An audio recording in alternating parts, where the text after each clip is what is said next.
पाहू लागले, जनावर मारतात यात नवल नाही, माणसं सुद्धा जनावरांसारखं अन्न पाण्याविना तडफडून मरू लागली महाराज. आणि तुकोबरायची त्या काळात श्रीमंती होती, भरपूर पैसा होता. तुकोबरायांनी स्वतःच्या दुकानातलं सर्व धान्य वाटून टाकलं, दुकानातलं लोकांना सर्व धान्य वाटून टाकलं. त्या वर्षी सुद्धा पाऊस पडला नाही. धान्य वाटून टाकलं महाराज. तुकोबरायचे सर्व भांडवल संपलं. धान्य वाटल्याच्या नंतर काय राहिलं? स्वतः आपली होती नव्हती जुनी नवी ठेव सर्व समाजाला विकून त्यातून धान्य समाजाला तुकोबराय पुरवू लागले. 1 वर्ष गेलं, 2 वर्ष गेले महाराज, पाऊस पडला नाही.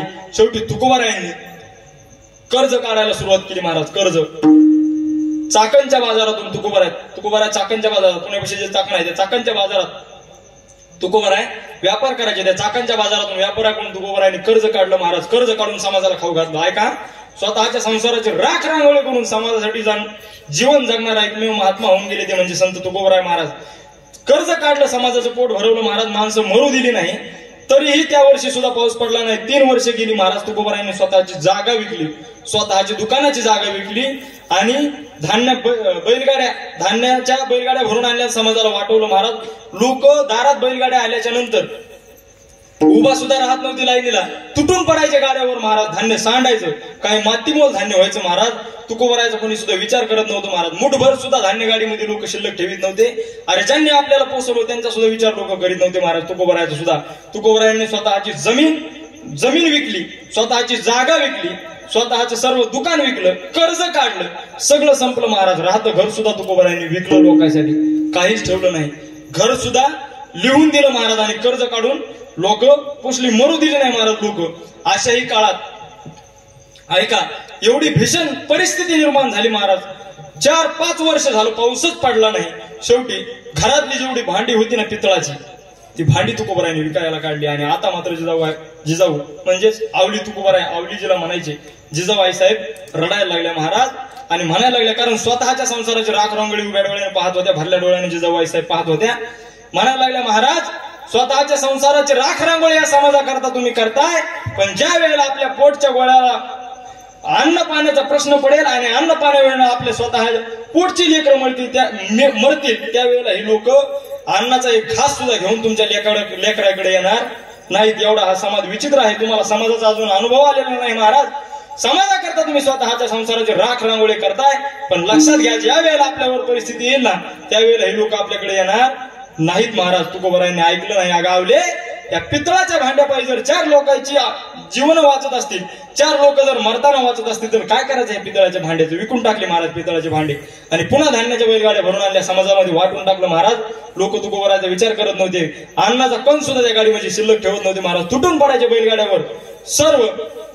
सर्व संसारातलं काही विकून टाकलं महाराज.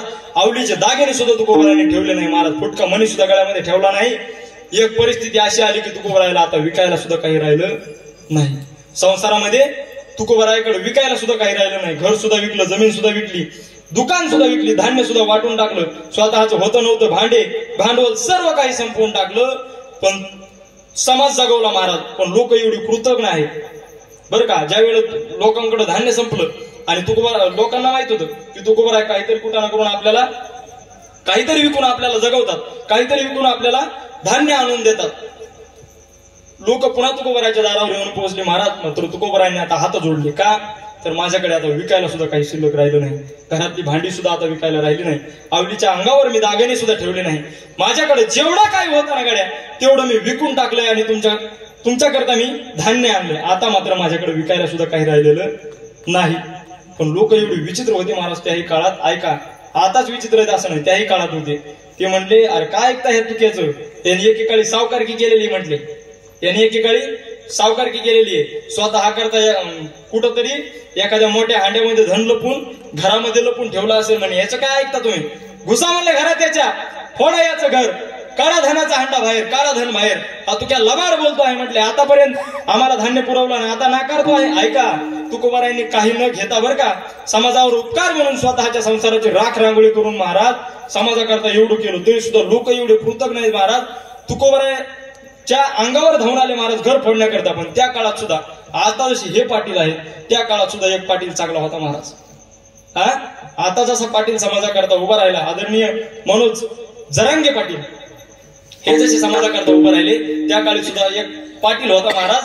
अगदी फेटा घातलेला पाटील, म्हातारा पाटील, 70 वर्षाचा पाटील महाराष्ट्र काठी टेकत पुढे आला आणि सांगितलं, अरे असे कसे बिनलाजे आहात तुम्ही?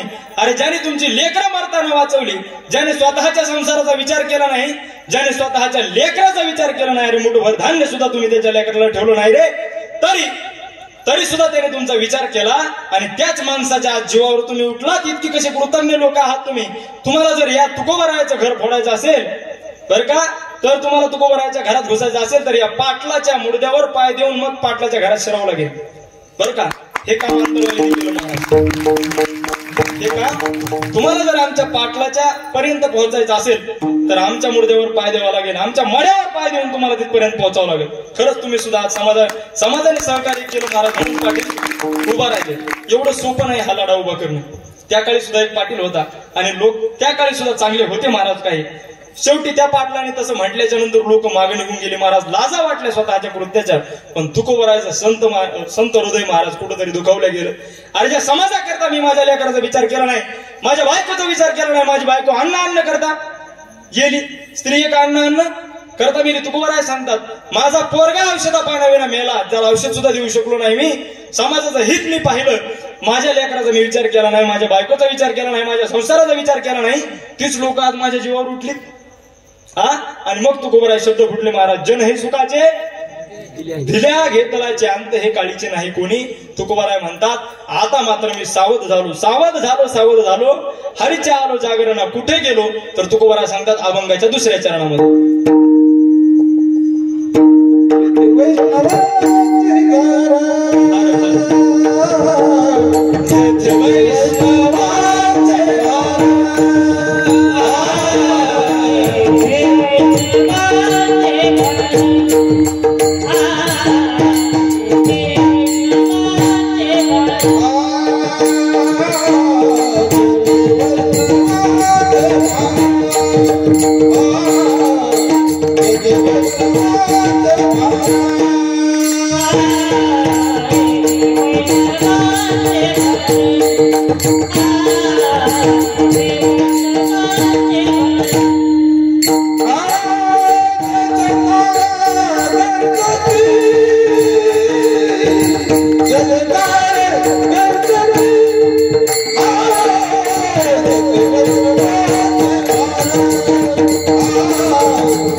कार्यकर्त्यांनी सांगितलं होतं महाराज मोकळे म्हणून चालू द्या. आमचे लोक काही म्हणत नाहीत, त्याचा फायदा नाही घेतला पाहिजे महाराज लोक, नाही का नाही.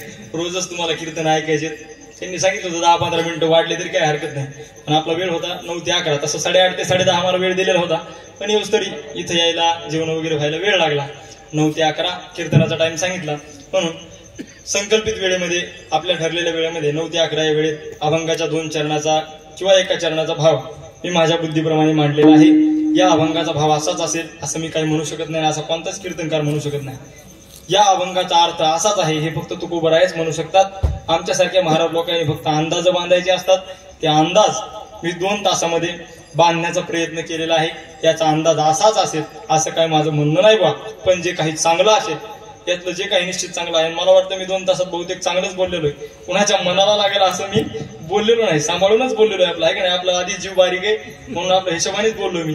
असं अंगलट येईन असं मी कधीच बोलत नाही का नाही. आपला जीव अजून बारीक आहे, आपण या डेवण नाही केलं पाहिजे आहे का नाही. काही लोक असे बोलत आहेत महाराज संघ आम्ही हळदच घेऊन जावं लागेल असं आपण कधीच बोलत नाही. हो, म्हणून बोलण्याच्या ओघात तरी एखादा शब्द अपशब्द गेला असेल तर अगदी आईवडिलाचं अंतःकरण करून क्षमा असावी. पण यातलं जे काही चांगलं आहे ते निश्चितच माझे गुरुवारी आदरणीय वंदनीय परमपूजनीय वेदांताचार्य पंडित महाराज क्षीरसागर श्री गुरु भाऊ असतील, कोल्हे महाराज असतील, माझे पाठ घेणारे सर्वच गुरुवरे हळदे महाराज असतील, ही सर्व महाराज मंडळी ज्यांच्याकडे मी ज्ञानेश्वरीचं अध्ययन केलं, विचारसागराचं अध्ययन केलं, सर्वच ग्रंथ ज्यांच्याकडे झाले, असे हे गुरुवर्यांचं हे आहे वा चांगलं आहे ते निश्चितच घेऊन जा. वाईट असेल ते निश्चित माझ्याकडे परत द्या, मी माझं घेऊन जाईल, तिकडे कुठं टाकून देईल, आहे का नाही.